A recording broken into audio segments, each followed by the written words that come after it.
All right, so I made a bunch of videos about price fixing in the bicycle marketplace, and I really am not a fan of my industry at all. And that's obvious because I've done everything radically different from the norm. You know what I mean? Everybody's telling me, you have to sell this for this price. I'm like, I don't think so.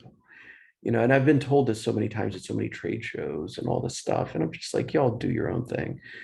You can't experiment if you don't experiment, right? And I think doing things a little bit differently might be better. No big deal. And I think I've proven that it can be done better. You know what I mean? So no big deal. But the point being, I think the industry that I'm in as a whole is compromised fundamentally from the core. If you read the journals, all they talk about is price fixing, increase minimum advertised prices, controlling prices, get more money out of customers. And what they never talk about is how to bring value to customers. So, just it's weird because a tune-up is ambiguous as anything I've ever read about. Like everybody defines it their own way. And so if you have anything like that, usually bike shops are going to try to charge more and give you less for a tune-up.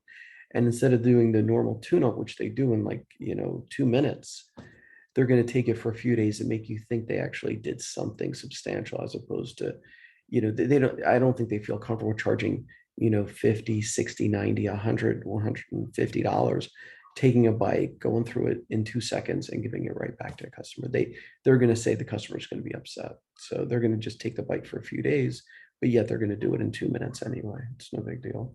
That's the norm. That's how it is.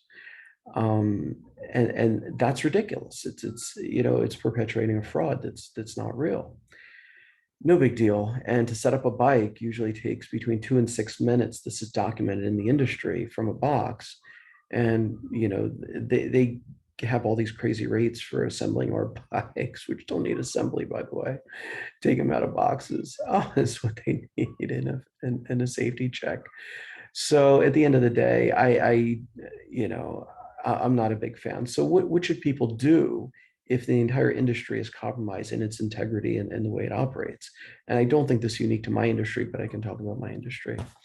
Well, there's a side play, and Walmart's a side play. Walmart has really, really great Schwinn bikes. I mean, really great Schwinn bikes. I love them. For the price, you're not going to be what Walmart brings with the Schwinn brand. They're really nice aluminum frames, reasonable drivetrains, given the prices. Given the prices, they're not good drivetrains, but for the prices, they're good.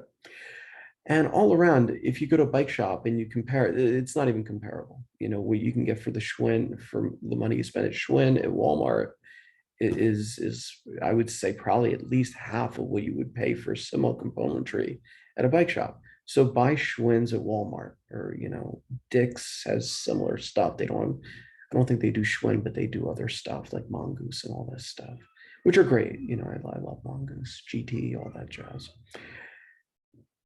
Walmart can't assemble bikes. So go get a mobile mechanic, or just, like an auto mechanic, like anybody who's mechanically, inclined to actually set up your bike, because Walmart has proven time and time again. I've done some bikes for neighbors, and I mean, it's unbelievable the mistakes they make. It blows my mind. Like, I don't want to talk about that. So I would never even consider trusting Walmart to assemble any bicycle, because so many times over, it's ridiculous. But you need to get a Walmart bike for cheap. Go get a pro to set it up, and avoid the bike shops until they decide that they're going to be competitive in the market and bring value for your dollar. Because why are you going to spend money in a place that's essentially screwing you over at the moment they can? And that's what the game is for them. They're just trying to find a way to take your hard-earned money from you without you really realizing it. And I don't think that's okay. Thank you for watching.